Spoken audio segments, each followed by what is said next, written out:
Mitchell and I approach things very differently. Um, at, I'm sure if I was a waitress at at Nardello's, the way that I communicated to the tables would be different from what you're comfortable communicating.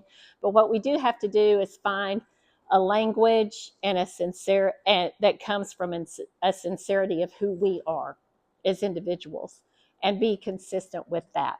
Okay, it doesn't mean that because you're not comfortable making eye contact with people that you don't greet people. It means, how can I get comfortable in my skin, and what is comfortable for me for greeting people. Okay, so when greeting, it is important that you make eye contact, that you smile.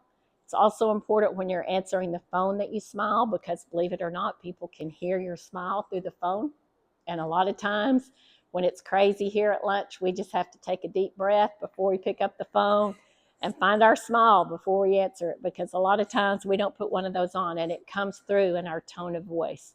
But especially the face-to-face interactions, it's very important to smile.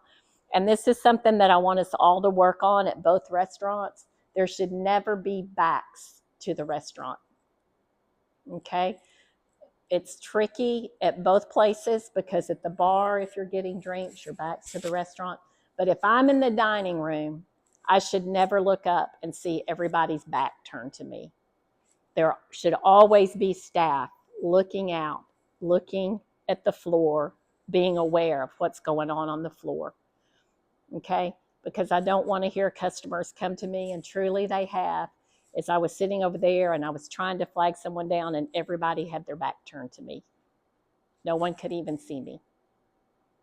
And I was trying to get someone's attention. So that's very important. And it's tricky, because at Nardello's, you're getting drinks, you're rolling silverware. But I would say at that silverware station where you're rolling silverware, there should never be more than 2 people there. Why?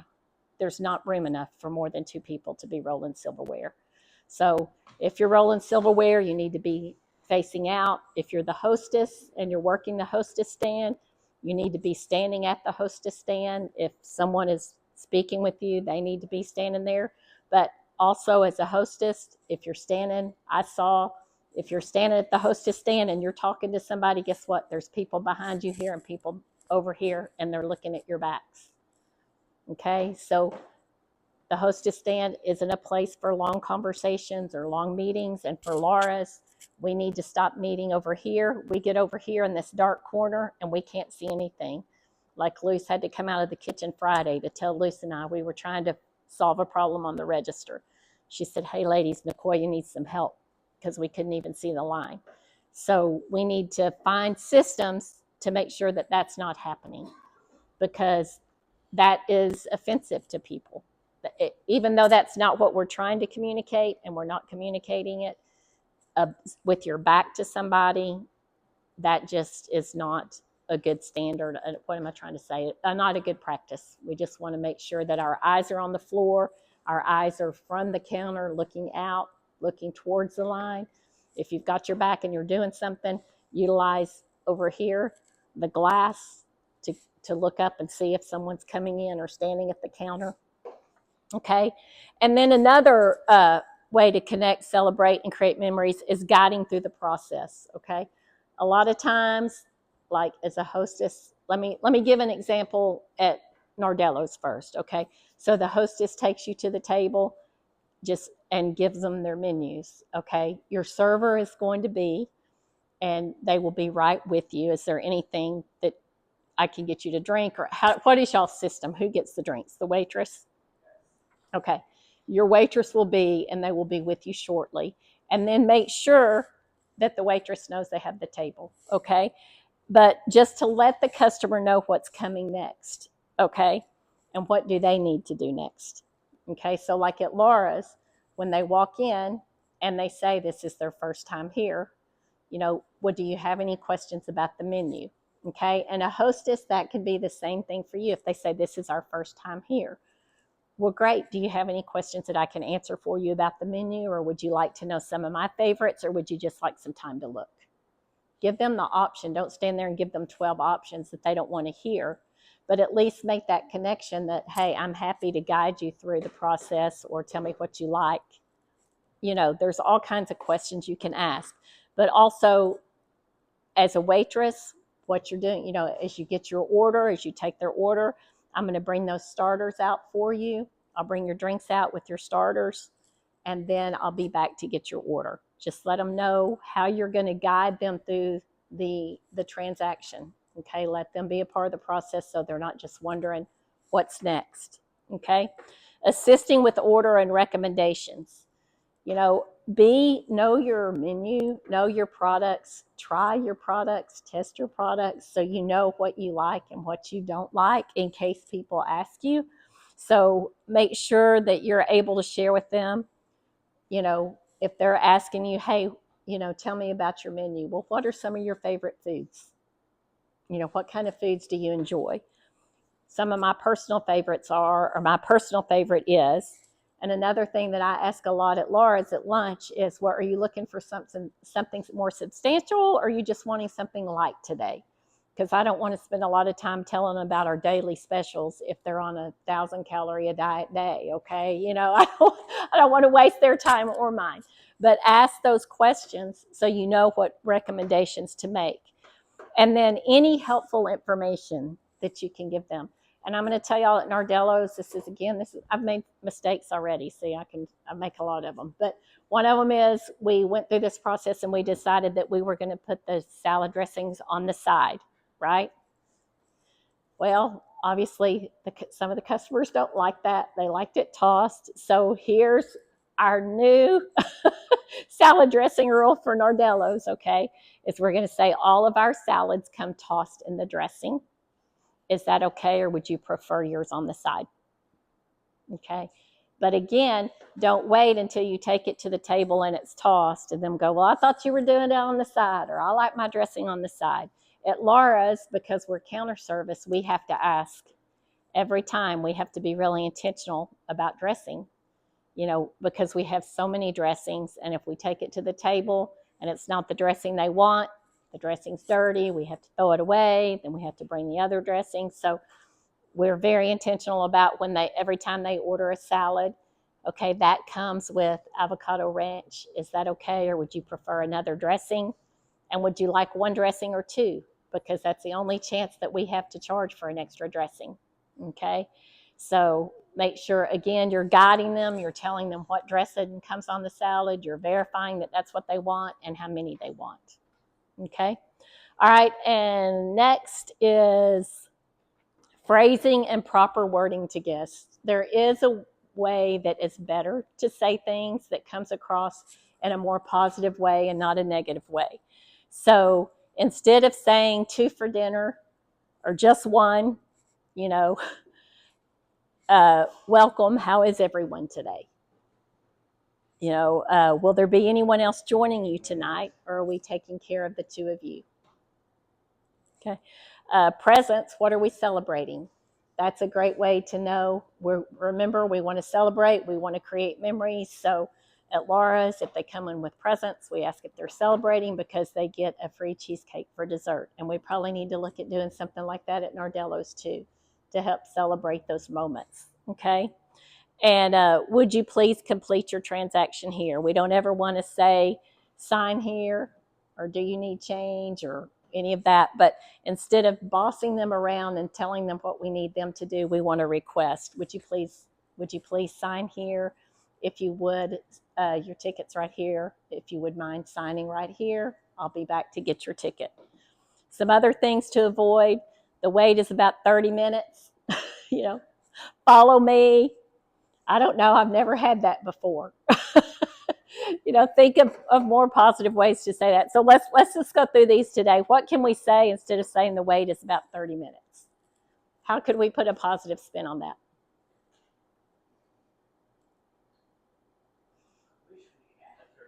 I know. We're going to get there. We're going to get there. But a better way to say that would be, we've had so many people to come out to enjoy our restaurant tonight.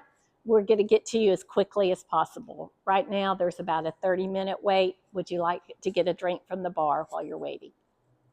Okay. Offer them a suggestion, something to fill the gap. We're going to get there. I'm living for the day. We're going to have a 30-minute wait. Okay. All right. And follow me. A better way to let me take you to your table. you know. I don't know. I've never had it before. What can we say instead of that? Sometimes I just say it looks really good. Oh, no. It looks good. And that's a good way to start it. It looks really good. It's really good. Our customers really enjoy it. I haven't personally tried it yet. That's okay. But I like that. It looks really good. Yes. And what do you say if it's not your favorite? If you don't like it. Lie? No, you don't lie. A lot of people get. That's right. That's good. Yes, it's you don't get the Reuben. Yeah, that's right. That's right. I like that. It's not my favorite, but it's a favorite of a lot of our customers. Yes. Okay. And I tell them why. Like our turtle cheesecake is our number one seller.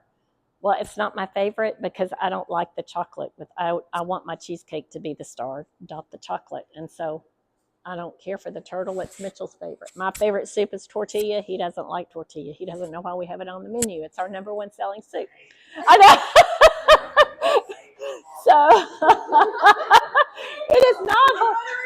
It's not your favorite. It's not your favorite. And we're voted best soup of the year because of it. So there you go. We're best soup of Mount Pleasant every year. They love it. And so anyway. Okay. So it is not bad. It's not your favorite. Okay. All right. So I want to tell you a little bit too of where we're going with this. Here is a success story, and I wanted to share this that was on Titus County Rants and Raves about Luce. And I want to tell you all about Luce because you see Luce now and you know Luce now. But when Luce came to work here, Luce, why don't you just tell them how painfully shy you were? I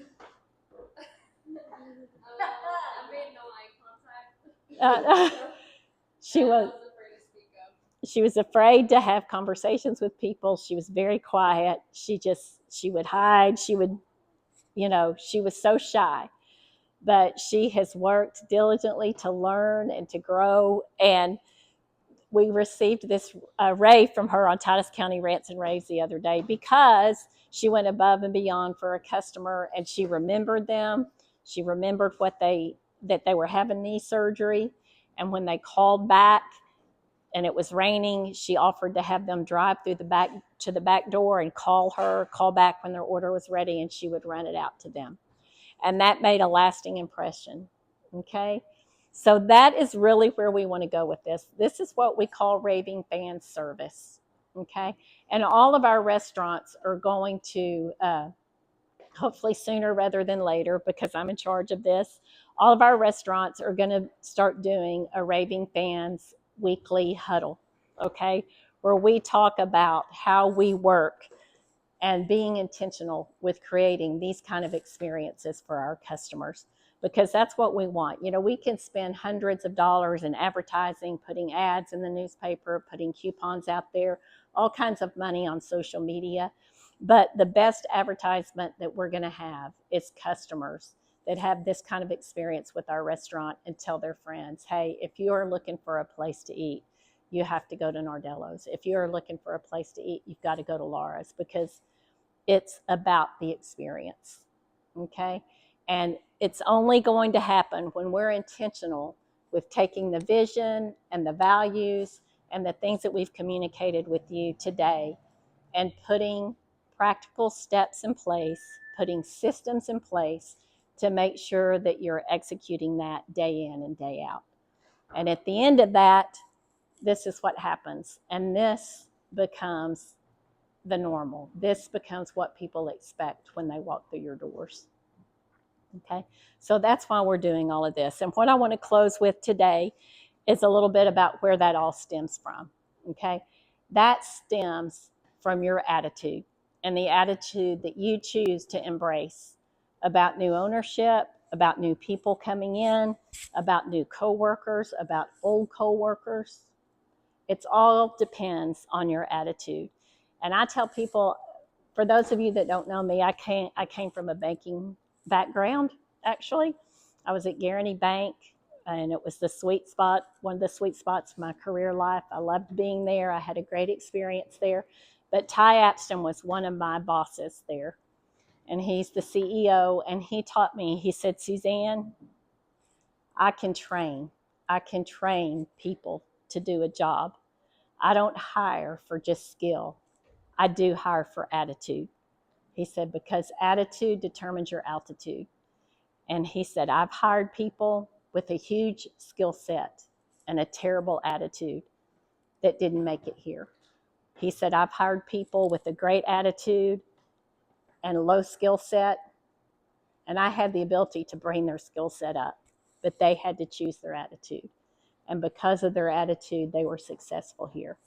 So I told you earlier I was going to share a personal story, and you look at Mitchell and I and how old we are, and you look at Christopher and you hear these sweet stories from him, and you go, wow, that's amazing. If I'd had an easier life, if I had had better parents, if I'd had better this, or if I'd had better that, I could do better, or I would be better.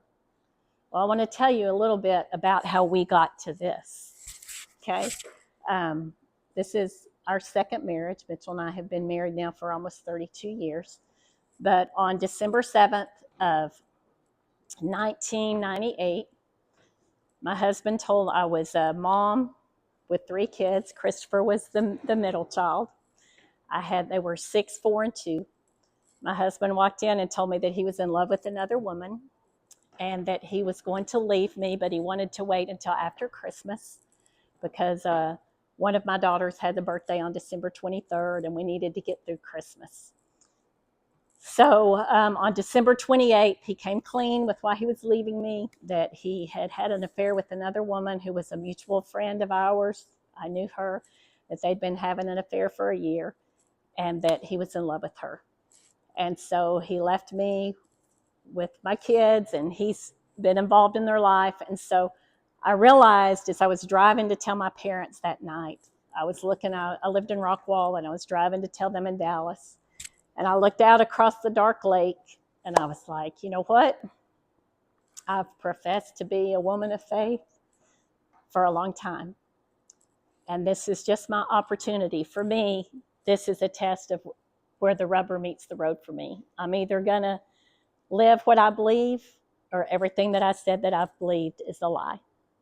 And so I kind of made a choice at that point that I didn't want to live a life of bitterness, that I didn't want that to destroy me. And a couple of weeks later, someone gave me this quote, and I want to read it to you because it made a difference in my life, and it's hugely impacted me. It says, the longer I live, the more I realize the impact of attitude on life. Attitude to me is more important than facts. It's more important than the past, than education, than money, than circumstances, than failures, than successes, than what other people think, say, or do. It is more important than appearance, giftedness, or skill. It will make or break a company, a church, or a home. The remarkable thing is we have a choice every day regarding the attitude we will embrace for that day. We cannot change our past. We cannot change the fact that people will act in a certain way. We cannot change the inevitable. The only thing we can do is play on the one string we have, and that's our attitude. I'm convinced that life is 10% of what happens to me and 90% of how I choose to respond to it. And so it is with you. We're in charge of our attitudes. And so every day you have a choice. When you walk through the door of your home, when you walk through the door of a restaurant, you have the choice of your attitude and what you're going to choose to embrace for your life and your future. Okay? God gave me the grace to embrace a life of grace and forgiveness. And I want to tell you that today, Christopher can testify to this. It didn't happen overnight. It was a process, but I was able to truly forgive his dad. I was truly able to forgive the woman who's no longer in his life, but to speak to her and to forgive her. And what has happened in our family as a result of that is that God has done this work, you know, and it isn't always easy. It's not always fun, but it's always right to do the next right thing. Okay? And so, my hope and my prayer for you is that wherever you are in your journey in life, and wherever you are in your journey with Nardello's and Laura's, whether it's just for a short season or whether it's for an extended period of time, that you will embrace the things that we've shared with you today, because I believe that God has brought you here for a reason, and that if you choose to embrace these, that you will have positive benefits in your life, just like we've received positive benefits in your life and in your profession. And we would love to be a part of helping you move forward, not just here, but in your life and in your future. So again, I want to thank you so much for your time today, and thank you for being here. And we're happy to answer any questions you have or visit with you, any comments you have that you want to give us. We are open to hearing those. I've put some books over here for any of you. It's not a requirement, but we've talked about Raving Fan Service and how we're going to move towards that initiative. Those books are for you to take today. If you'd like to take one and read one, feel free to read it and bring it back, or read it and keep it. Guaranty Bank and Trust donated those to us after we started Raving Fans. So there's yours to take and keep if you'd like. So anything else y'all would like to ask or share or say about today? So was this too awful? All right. No, I know. But we do hope that y'all are excited to be a part of this. We're excited to be a part of it and look forward to working with you all. Okay. Thank y'all.